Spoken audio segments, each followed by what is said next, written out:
لە ڕاستیدا مەلەفی دانوستان لە بینی بەغداد و هەولێر فرە ڕەهەندە و مێژوویەکی دوور و درێژیشی هەیە. لانی کەم سەبارەت بەنەوت لە دوای 2014 و 15ەوە بە دیاریکراویش لە دوای ئەوەی کە بۆڕی نەوتی هەرێمی کوردستان لە هەرێمی کوردستانەوە بەرەو دەوڵەتی تورکیا ڕاشێشرا و نەوت لە هەرێمی کوردستانەوە بە بۆڕی فرۆشرا، ئەم دۆسیە ئاڵۆزتر بووە و دوو بعدی هەیە. بعدێکیان بعدی دەوڵەتیە و بعدی قانونی و دەستوریە کە دەمێک کە حکوومەتی عێراق و حکوومەتی هەرێمی کوردستان هەردوو لا گوایە ئامادەن بۆ ئەوەی کە پابەند بن هەم بە دەستورەوە هەم بە یاساکانەوە، بەڵام بە جۆرە لە جۆرەکان هەردووچیان تاوانبارن بەوەی کە لە جێبەجێکردنی دەستور و لە جێبەجێکردنی یاساکانیش ڕادەکەن. لە قۆناغی سەرەتادا بەهۆی شەڕی داعش و بەهۆی ئەو ئەزمە با بڵێن ئەمنی و اقتصادیانەی کە عێراق خۆی هەیبوو، زۆر پابەند نەبوون بەوەی یاخود گوێیان نەئەدا ئەوەی کە هەرێمی کوردستان چۆن ئیداری وەزعی مالی خۆی دەکات و وەکو هەرێمێکی بە تەواوەتی جیاواز لە عێراق سەیریانە کرد. تاوان لە دوای ڕێفرەندۆم و لە دوای کۆمەڵێک ئەجەندای تر ئەم بوعدە گۆڕا و لە ئێستادا بەتایبەت کە گەیشتوین بە ئێستا بارودۆخەکە بارودۆخێکی تەواو سیاسیە و ئێستا حکوومەتی عێراق بە جۆرێ لە جۆرەکان و کوتلە پەرلەمانیەکان و پەرلەمانتاران و حتا تەنانەت کازمیش کاریگەری هەڵبژاردننی پێشوەختی لەسرە، یعنی چۆن مامەڵە دەکەن بەتایبەتیش لەگەڵ مەلەفی هەرێمی کوردستان. جیا لەوە حکوومەتی هەرێمی کوردستانیش لە دوای 2014 چەند جارێک گوتوەتی پابەندە بم، بەڵام پابەند نەبووە. لە قانونی موازنەکانە پێشتر ئیتیفاقی کردووە لەگەڵ حکوومەتە یەک لە دوایەکەکانی عێراق لە سەردەمی عەبادیە، دواتر بۆ سەردەمی عادل عەبدولمەهدی، دواتر بۆ سەردەمی کازمی و پابەند نەبووە، یعنی بە جۆرە لە جۆرەکان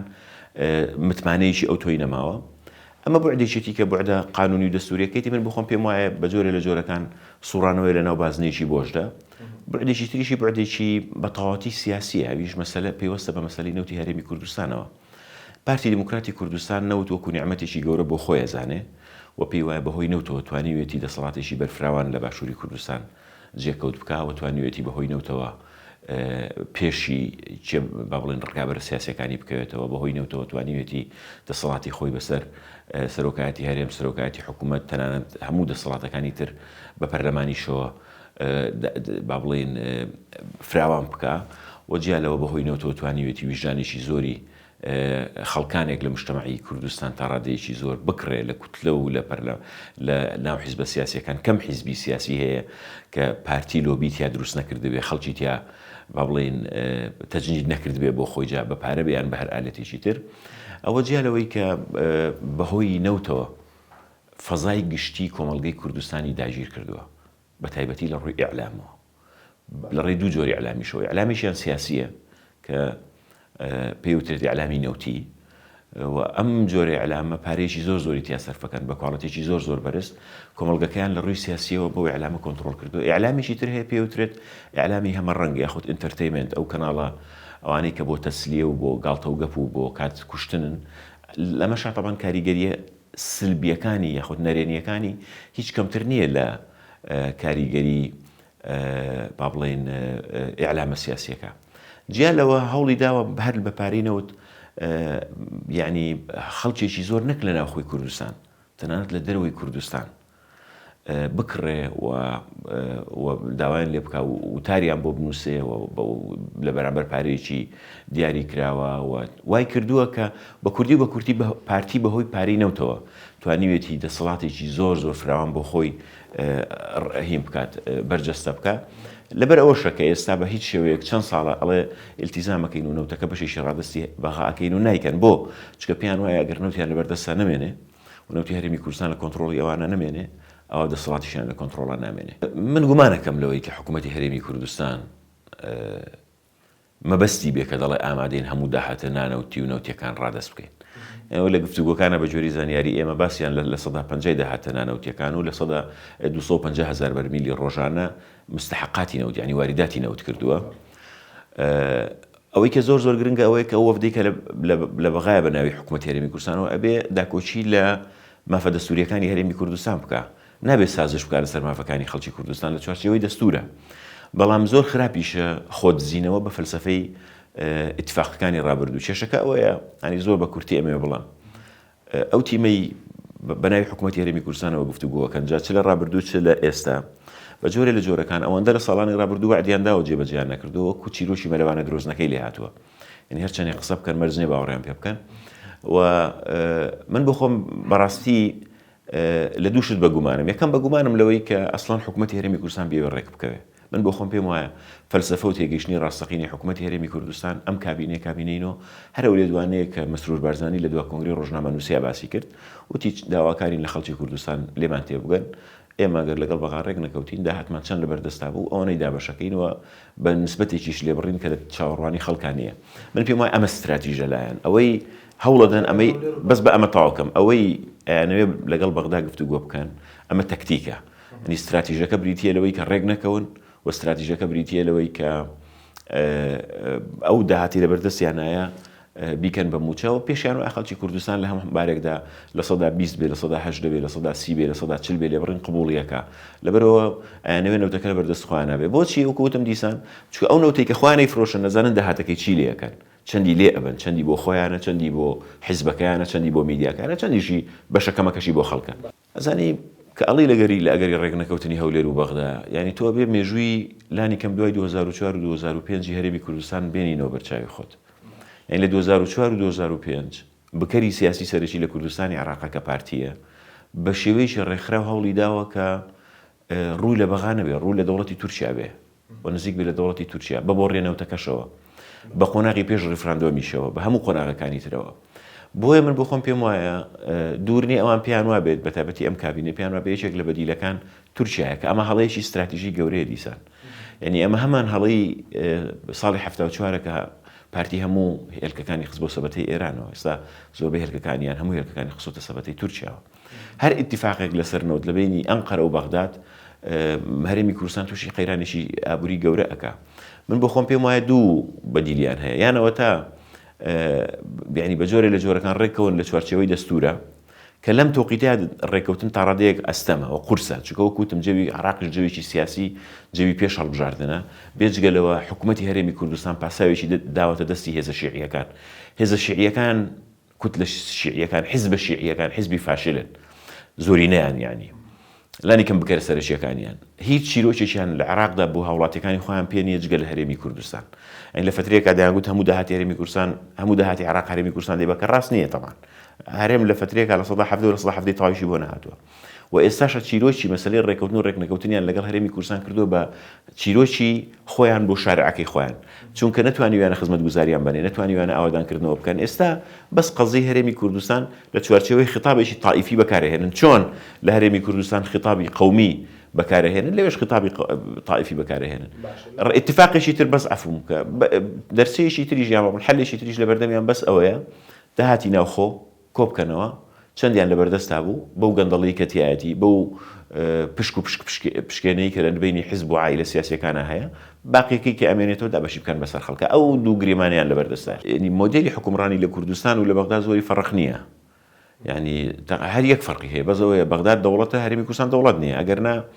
لە هەموو ڕۆبەتکاریەکانەوە لە ناشەفافیەتەوە لە گەندەڵیەوە لە دزی و چەتەییەوە لە بەکارهێن لە تەدەخولی حیزبەوە لە تەدەخولی حتى عائلەی سیاسیەوە لە هەموو ئەو ڕوانەوە ینی زۆر لێگەچن ئەوانەی کە دەڵێن ڕادستکردنی نەوت تەنازولە بۆ بەغداد ئەوانەیە کە ئەنەوێ نەوتەکە بۆ خۆیان بدزن لە ڕاستیدا زۆر بەڕوونی ئێمە هەرگیز نەمانویست و داواژ ناکەین و ڕازیش نابین لە ڕاستیە بەوەی کە هەرێمی کوردستان تەنازول بکە تەنازول نییە لە بینی عیلاقەی دەوڵەتێکی لەناو چوارچێوەی دەوڵەتێکی فیدراالیە کە تۆ حکوومەتێکی فیدراالی نەخێر تۆ مافی دەستوریت هەیە هەرێمی کوردستان کۆمەڵک مافی دەستوری هەیە ئەو دەستورە ئێمەمانە نەمانووسیەوە کاک مەسعود بەرزانی و مام جەلال و مام خوای خۆش بێ کاک نەوشیروان خوای خۆش بێ ئەو برادرانی تر یعنی ئەوانەی کە باڵێن ئەو کاتە لە مەطبەخی نووسینەوەی دەستورا بوو نووسیویانەتەوە و بە خەڵکی کوردستانیان و تۆ دەستورێکی زۆر باشە ئەو کاتێک کە یەکێتی و پارتی زۆرینە بوون لە ناو پەرلەمانی کوردستانە بە زۆرینەی دەنگ تقریبا بە تێکڕای دەنگ پەسەندی دەستوری عێراقیان کردو بەر لەوەی دەستور بخرێتە ئیستفتاوە باشە ئێمە بڵێن پابند بن بەم دەستورەوە پابندبوون بەو دەستورەوە مافی خەڵکی کوردستان بە دەستەبەرەکان نەک تەنازول یعنی ئەوانەی کە ئەیانەوێ ئەمە بەشێکە لەو دروشمە قەومبازی و فشە قەومیەی کە ئێمە هەموو جارە باسی یەکەین یعنی تۆ ئەتوانی لە چوارچێوەی عێراقدا داوای مافەکانی خۆت بکەی. یعنی مە هەموو جارێ ئەم چیرۆکەمان دووبارە کردوێتەوە. عێراق دەوڵەتێکی فاشیلە، لە سەرەتاوە بە فاشیلی لەدایک بووە، بەڵام چوارچێوەیەکە ئێستا چوارچێوەی دەوڵەتێکە کە تۆ لە ناویایت ئەتوانی فرسەتی تیا وەربگری. فرسەت وەرگرتن هەرگیز بەمانەی تەنازول نییە، بەڵام بەداخەوە ئەوانەی کە ئەیانەوێت نەوتەکە بۆ خێزانە سیاسیەکان و بۆ خۆیان برن، پێیان وایە کە هەموو ڕێکەوتنێک لەگەڵ بەغدا تەنازولە. نەوەڵا قەرز و ئەو شکستە دارایانەی کە باڵێن ئەو سیاسەتە هەڵە گەورانەی کە لە ڕابردووە کردوێتی بەتایبەتی لە سیاسەتی نەوتیە، چی ئەو عەقدەی کە ئەو عەقدانەی کە کردوونی کە نازانم لە سەروی 60-70 عەقدەوە ئازانم، ئەکید لە سەروی 50وەیە، و ئەو شیرینیانەی کە وەرگیرەوە جۆری عەقدەکان کە عەقدی شەراکەیە نەک عەقدی خدمە، و ئەو اتفاقیش کە لەگەڵ دەوڵەتی تورکیا کردوێتی بۆ تێپەڕبوونی یاخود ڕێڕەوی نەوتی هەرێمی کوردستان بە تورکیا بۆ ماوەی 50 ساڵ کە هەمویان بە نەفەسی حیزبی و عائیلی کراون. ینی مەسەلەن شیرینی گرێبەستەکان بۆ عائیلە سیاسیەکان ڕۆیشت، بۆ حیزبەکانیان ڕۆیشت، خۆ بۆ خەڵکی کوردستان نەبووە. ئەنی فترێک من جاری تریش دەمەم وتووە فترێک بە 5 ملیار دلار لە بینیانە بزرەوە. 5 ملیار دلار وەکۆی مەسەلەن بۆ نمونە 5 وەرەقە بێ 50 وەرەقە بێ ئاوا یعنی لە بینیانە بزرەوە. فترێک بەم شێوازە گەندەڵیان کردو بێگومانیانی بەو ئیتیفاق و نەک بە ئیتیفاق بە چەندین ساڵی تر ئەو ئیلتیزامی کە خوان ناوێن لێناوە ئیلتیزام و هەندێک جار پێی ئەڵەن قەرز ڕاست ناکرێتەوە. یعنی لە ڕاستیدا بۆ کوتم ینی لەبەرەوەی هەرێمی کوردستانیان کرد بە قوربانی خۆیان. ئەین کێشەکە زانی چۆنە کێشەکەوەیە ئەوانە لە ئیعلامەوە خۆیان دەرەخن کە زۆر دڵسۆزی هەرێمن، بەس کەس بەقەدر ئەوان دژی هەرێم نییە. وا خۆیان ئیدعا دەکەن کە ئەوان گوایە جەبهەی داکۆچیکردن لە هەرێمن و هەیە دژی هەرێمەوە نەخێر، کەس بەقەدر ئەوان دژی هەرێمی کوردستان نییە. بۆچی؟ چونکە هەرێمی کوردستانیان یەکسان کردو بە حیزبەکانی خۆیان بە عائیلەکانی خۆیان. یعنی بۆ نمونە ئێستا پارتی دیموکراتی کوردستان پێی وایە هەرێمی کوردستان یەکسانە بەخۆی و خۆشی یەکسانە بە هەرێم. پەیوانیە هەرێم ئەزمونێکە بۆ نمونە گەورەترە لە حیزب، گەورەترە لە عائیلە سیاسیەکان، گەورەترە لە ئەشخاص. جاری وایە حتا ئامادەن هەموو هەرێمی کوردستان بکەن بە قوربانی یەک قسەی سەرۆکی حیزبەکەیان بۆ نمونە. لەبەرەوە ئەمانە ینی دۆخێکیان دروست کردووە کە لە دوای 2091 و 92 لەبەرەوەی خۆیان هەر بە میوان ئەزانن لەم وڵاتەیە لەم هەرێمەیە، هەر خۆیان وا ئەزانن کە ئیتر عوقدەیەکیان بۆ دروست بوو لە تاریخا بێجاریش کە ڕابکەنەوە سوزانم ڕۆنەوە بۆ کەرەج و بۆ شوێ بۆ شوێ بخۆیان بە هی نازانن بۆیە زۆربەی داهاتەکانی ئەم ناوچانیان بۆ خۆیان بردووە و خەڵکەکەیان لە ڕووی اقتصادیەوە بە تەواوەتی وێران کردووە تا هەتاتەنە لە ڕووی هیوای سیاسیەوە. ینی تۆ دیقەت بە لە عراقی دوای 2004 و 2005ەوە زەروی 100 ملیار دلار بەس لە موازنەی عراقیە هاتووە بۆ هەرێمی کوردستان بۆ 3-4 پارێزگا بۆ جوگرافیایەکی بچووک بێجگە لە داهاتی نەوت کە باشە بەو هەموو داهاتە ئێستا شانازی بەوە کە نەڵەن وڵات لە ڕووی خزمەتگوزاریەوە عێراق لە بەغدا باشترە. باشە ئەو پارەی لە بەردەستی تۆیە بووە، ئەو فرسەتەی لە دوای تۆ هەبووە لە دوای 1992ەوە،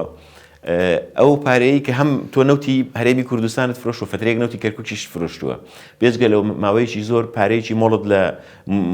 میزانیەی مخەتەت بۆ هاتووە لە عێراق. ئەبوو ئێستا هەرێمی کوردستان 4 جار لە ئێستا پێشکەوتتر بووە کەچی ڕۆن مقارنەیەکەن بۆ نمونە بە عێراقێکی وێران ناڕۆن مقارنەیەکەن بەراوردی بکەن بەو پارە زۆرەی کە هاتووە ئەو 3-4 پارێزگای کێشەی چییە، مقارنەیەکەن بە بەغدایەکی وێران کە پڕێتی لە شەڕی تائیفی و پڕێتی لە ئەجێندای دەولی و پڕێتی لە تەدەخولی دەوڵەتانی دراوسێ. منە خۆیان بە خاوەنی ئەم وڵاتە نازانن و من بخۆم دووبارەیەکەمەوە کەس بەقەدر ئەوان دژی ئەزمموی هەرێمی کوردستان و کەس بەقەدەریش ئەوانی ئەزمموی هەرێمی کوردستانی نابوت نەکرد، نابوتی کرد ئەو کاتێ نابوتیان کرد ئەو کاتی ڕۆژنامەنووسیان کوشت، نابوتیان کرد ئەو کاتی سەرۆت و سامانەکەیان بۆ خۆیان برد، نابوتیان کرد ئەو کاتی هەر ڕۆژە و کرێگرتەی وڵاتێک بوون، نابوتیان کرد ئەو کاتێک کە وەکوتم هەموو هەرێمی کوردستانیان یەکسان کرد بە خۆیان و بە عائیلەکانیان. بەغدا دەڵێن ئێمە سەرلەکەمان سەرلەیەکی ئیتیحادیە، ئێمە لە چوارچەوەی دەوڵەتێکی ئیتیحادیەین، ئەبێ داهاتی هەموو عێراق بگەڕێتەوە ناو ئەو سەرلەیە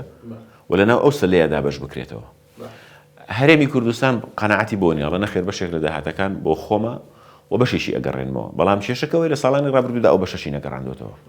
ئەی بۆ نمونە لە پێوەست بە گومرگەکان پێیان وایە بێ هەرێم ئەڵێ من لە سای 50 ئەگەڕێنمەوە، عێراق تا ئێستا لەسەرەوە ڕازی بوویان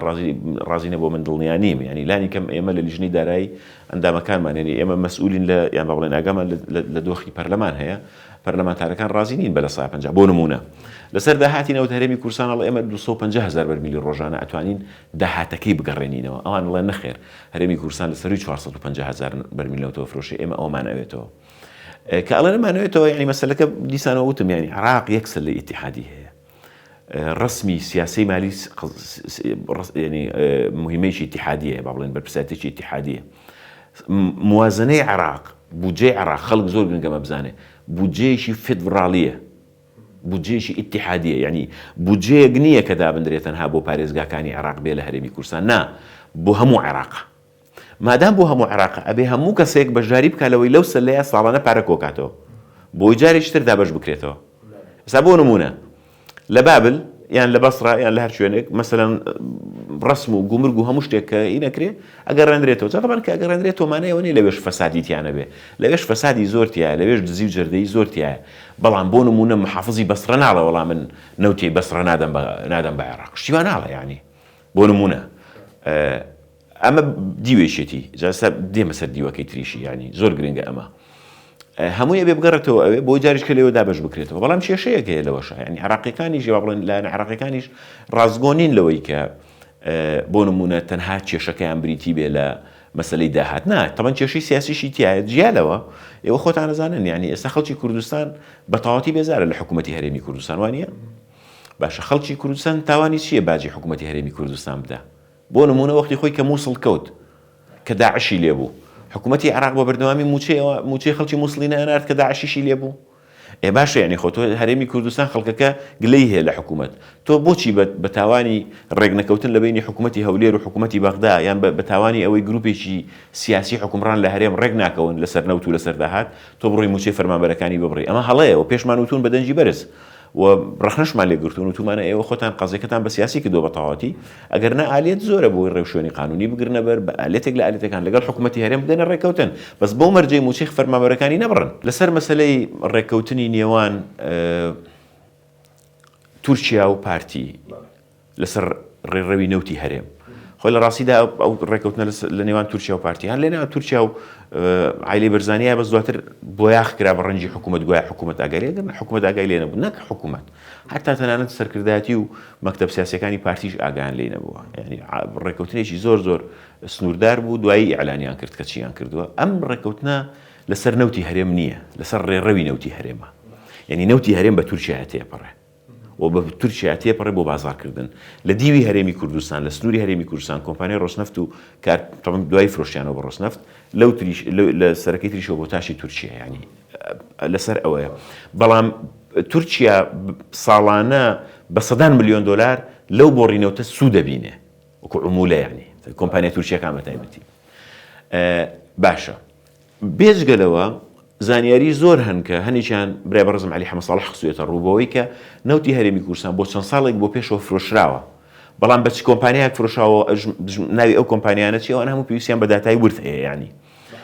بەڵام بێگومان، یعنی لەبەرەوەی بۆڕیەکە بەشێکی نسبەتێکی گەورەی هی با بڵێن هی کۆمپانیایکی ڕووسیە و بۆڕیەکەش بە خاچی تورکیا تێپەڕێ. بێگومان ڕووسیا و تورکیا ڕۆڵێکی گەورەیان هەیە لە سیاسەتی نەوتی هەرێمەوە لە ئاراستەکردنی نەوتی هەرێمە. ئەو قسەیە ئێجگار ڕاست و دەقیقە کە ئیرادەی نەوتی هەرێمی کوردستان هەمووی لە بەردەستی حکوومەتی هەرێ ئەوەی پێوتری حکوومەتی هەرێمی کوردستان یاخود تەنانەت پارتیشان نەماوە. یعنی هەرێمی مەلەفی نەوتی هەرێمی کوردستان ئێستا بەدەست کۆمەڵێک لایەنەوە، یەکێکیان پارتیە، یەکێکیان ئەوە ڕەنگە حەلەقە زەعیفەکەش بێ، حەڵقەکانی تر بێگومان تورکیایە، بێگومان ڕووسیایە و ئەو کۆمپانیایشن کە گرێبەستیان کردووە لەگەڵیانەوە. ئێستا مستحقات یاخود بە بڵێن شایستە داراییەکانی ئەو شەریکانش ئێستا بۆ بە ئیلتیزامێکی گەورە و مەلەفێکی گەورە لەسەر پارتی. بە کوردی و بە کورتی منەمێ بڵم ئەم بۆڕیە کە ڕاکێشرا ڕێک وەک کەلەپچەیەکی ئاڵتوونی وا بوو کرا دەستی هەرێمی کوردستانەوە و بە خەڵکی کوردستان شاید بێ و دیقەت بن. سەرەتا چۆن ئەو بۆڕیان بۆ ئێمە کرد بە مژدەی خۆشبەختی، بە زوایی چۆن بوو بە بەدبەختی. لەبیرتانە لە 2013 نێچیروان بارزانی ئەیوت لە داهاتی نەوتی هەرێمی کوردستان بەشی هەموو هاوڵاتیەکە دەین، بەس دوای بزانن هەر لە دوای 2013ەوە کە نەوت بە بۆڕی تێپەڕی و لە دوای 2014ەوە بودجەی هەرێمی کوردستان بڕا، لەو کاتەوە خەڵکی کوردستان باجی ئەو نەوتە ئەدا. ئەو نەوتە ئەو بۆڕیە خێزانە سیاسیەکان و کۆمەڵێک خەڵکی زۆر بە خێرایی دەوڵەمەند کرد، زۆر بە خێرایی کردنی بە نەک ملیۆنێری دۆلار بەڵکو ملیاردێری دۆلار. خەڵکی کوردستانیشی بێموچە و بێهیوا هێشتەوە. نەخێر ڕێکەوتن هەیە، ڕێکەوتن هەیەەوە نێچیروان بارزانی خۆی ئەترافی کردووە بۆی کە هەیە. بەداخەوە خولی ڕابردوو کە سەرۆکاتی پەرلەمان لای بزوتنەوەی گۆڕان بوو برای بەڕێزمان دکتۆر یوسف، یەکێک لەو مەلەفانەی کە ئەمانویست لە پەرلەمانی کوردستان بیوروژێنین ئەم ڕێکەوت نەبوو. بەداخەوە بۆ ڕێگری لێکرا و بەهۆی یاسای سەرۆکایەتی هەرێمەوە ڕووداوەکان خۆتان دەزانن کە بزوتنەوەی گۆڕان لە حکوومەت وەدەرنرا و لە پەرلەمانیش بە هەمان شێوە. بەشێکی زۆری ئەوەی کە ئەم ڕێکەوتنە بەم شێوازە ماوەتەوە بەداخەوە هی شەرمنی و خەجوولی حیزبە سیاسی کوردیەکانە، یعنی وە سەری هەمووشیان و یەکێتی نیشتیمانی کوردستان کە لە هەنگاوە سەرەتاییەکانە بە جۆرە لە جۆرەکان یاخود بە نوێنەریش بێ بەشدار بووە و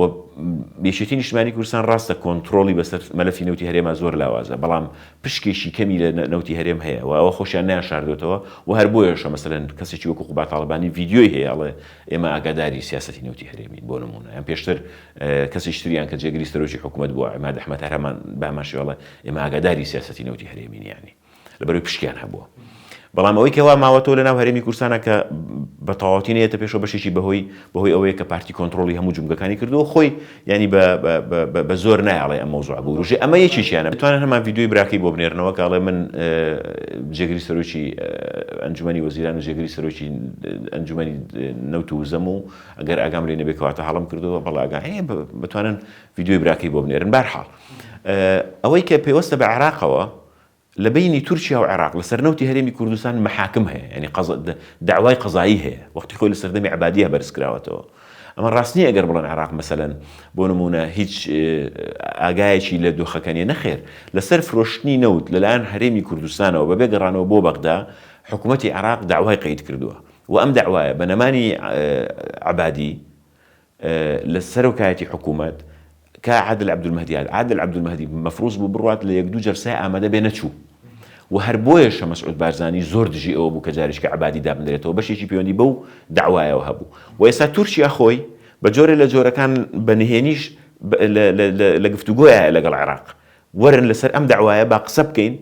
اتفاق بکەین داواکەتان سەحب بکەن ئێمە ڕێگەکەوین لەسەرەوەی کە چۆن مامەڵە لەگەڵ هەرێمی کوردستان بکەین، بەڵام تا ئێستا عێراق خۆی نەچۆتە پێشەوە لەوە و ئەمە هەر کاتێک ڕووبە بەشێکی پەیوەندی بەوە هەیە ئیستقرار لە حکوومەتەکانی عێراقانی خۆ دەزانی عادل عەبدولمەهدی زۆر نەمایەوە گۆڕا کازمی بۆ چەند مانجێک و هەڵبژاردن، ینی ئیستقرار لە دۆخی سیاسی عێراقانی ئەگەرنا هەر کاتێک ئەم نەمەوێت وەکو هۆشداری بدەم و بۆ مێژوش قسە بکەم، هەر کاتێک ئەم ئیتیفاقە لە بینی بەغدا و ئەنقەرە ڕووبە خەڵکی کوردستان و ئەو بۆ ڕێنەوتە و ئەو کەلەپچێ لە کەلەپچێکی ئاڵتونیەوە بێ بە کەلەپچێکی تر ئەو کاتە عایلە سیاسیەکانیش استفادەی لێ ناکەن و ئەزمیشی ئابووری ئەجگار گەورە دروستە بێ و هەرێمی کوردستان تووشی کێشەیەکی گەورە ئەبێ و ئەو ئاژمەتاڵی کە ئێستا تیا ئاژین تۆخترە بێتەوە. یعنی تەمانین خۆتان نزانن ئێمە خەریکە لە کۆتایی ئەگەینە کۆتایی ساڵ، ینی مانج لە ناوەڕاستی مانجی 12 بەداخەوە ئەوانە سەرەتا یاسای سەدی عەجزی مالی یاخود یاسای قەرزەکەیان کرد بە خەنجەر و گوایە خەنجەریان لە پشت درراوە، ئێمە زۆر داوامان لێکردن بە زووی بڕۆن بۆ بەغا فرسەتی تیا دەرفەتی تیا تکایە ڕەتی مەکەنەوە یەکسەر گویان لە ئێمە نەگرت، دوای هاتن ئێستا خوان ڕۆشتونەتەوە ئەڵەن جێبەجێ ئەەکەین. تەواو بێگومان کاتەکەی بەسەر چووەنی حکوومەتی هەرێمی کوردستان و ئەو تەبەقە سیاسیە فاشل و فاسدەی هەرێم بەداخەوە عادەتەن هەموو شتێک بە درەنگ وەخت دەکەن، یعنی سەرەتا ڕەتی ئەەکەنەوە دوای ناچار ئەچنە ژێرباری. تەواو بێگومان ئێستا دۆخی عێراق پڕ بووە لە هین، بارگاوی بووە بە حملەی ئینتیخاباتی پێشوەخت، بارگاوی بووە بە هەڵمەتی هەڵبژاردننی پێشوەخت، یعنی هیچ کوتلەیەک هیچ لایەنێکی سیاسی هیچ پەرلەمانتارێک هیچ حیزبێک ئامادەنیە بچووکترین تەسهیلات بنوێنێ. ئەمە ئەگەر ئیتیفاق بکەن لانی کەم بۆ دوای بۆ مانجی 10 و 11 و 12 لە چوارچەوەی یاسای قەرزایە یان با بڵێن سەدی عەجزی مالی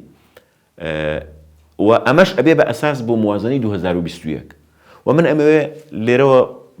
لەسەر مهم یان با بڵێن لەسەر بایەخی 2021 و موازنەی 2021 قسە بکەم. ئەگەر هەرێمی کوردستان بتوانێت اتفاقێکی باش بکات بۆ موازنەی 2021 زۆر گرنگە، چونکە احتیمالی زۆری هەیە موازنەی 2021 موازنەی 2022 بێ. بۆچی؟ چونکە ئەگەر هەڵبژاردن لە کۆتایی ساڵی 2021 بکرێ، هەڵبژاردننی پەرلەمانی عێراقی پێشوەختە، ئەوە بە بێگومان بودجە یاخود یاسای بودجە بۆ 22 ڕەنگە نەبێ. جا بۆیە ئەو کاتە بۆ 2022 بە موازنەی موقتی 12 یعنی 1/12 کار بە موازنەی 2021 ئەکرێ، بۆیە زۆر موازنەیەکی استراتیژی و پڕبایەخە کە بەداخەوە هەتا ئێستا یعنی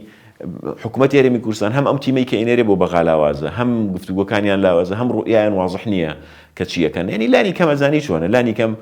بەڕاشکاوی ناڵن کاکە ئێمە ئامادەین بۆ نمونە نەوت ڕادەستکەین، هەر جارە و یاری بە شتێکەکەن ئێمە داهاتی نەوت ڕادەستەکەین،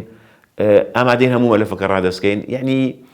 بێتامیان کردووە لە قسەی مەتاتی و لاستیشی ئەگەر ڕوون و وازح بن من بخۆم پێم وایە ئیتیفاقێک جار وا سەخت و قورس نییە ئێستا ئەولەویەت و بایەخی زۆریان بۆ ئەم یاسایەیە و پێیان وایە ئەگەر لەو لەسەر ئەو یاسا ڕێککەوتن ئەبێ بە ئەساسێکی باش بۆ موازنەی 2021 داوای موچەی ئەو سێمانگەکەن واخۆیان ئامادە کردووە بەڵام لە هەموو بارێکدا حکوومەتی عێراق بتوانێت تەمویلی یەک مانگ بنێرێت تەمویل جا نازانم 320 بێیان زیاتریان کەمتر ئەگەر تەمویلی یەک مانگ بنێرێت پێش ئەم سەری ساڵە کە من بخۆم پێم وایە ئەبێ بینێرێ ئەوە کارێکی باشە بێ بەس بۆ مەرجەی نەڕۆم بڵێن وڵا 250 ملیارمان قەرز کردەوە دامانەوە بە قەرز یەکسەر موچەیەکی تری پێبەن بەو خەڵکە هەژار و کەم دەرامەت و موچە خۆران ینی گیریان خواردۆ بەدەست ئەم حکوومەتە و حکوومەتی ڕابردوش ینی معقول نییە لە ساڵێکات 4-5 معاشیان دابش کردووە ئێستا بڵێن وڵا گەر پارێک لە بەغاوە هات بڵێن وڵا ئەیکەین بە ئەیدەینەوە بە قەرز ینی 27 ملیاریان قەرز کردووە کەس نازانێت لەکوێیان قەرز کردووە چۆن قەرزیان کردووە بۆ قەرزیان کردووە با ئەو 320 ملیاریان ئەو 250 ملیاری کە قەرزیشیان کردووە بچێتە سەری خۆ دنیا خەرا نابێ ینی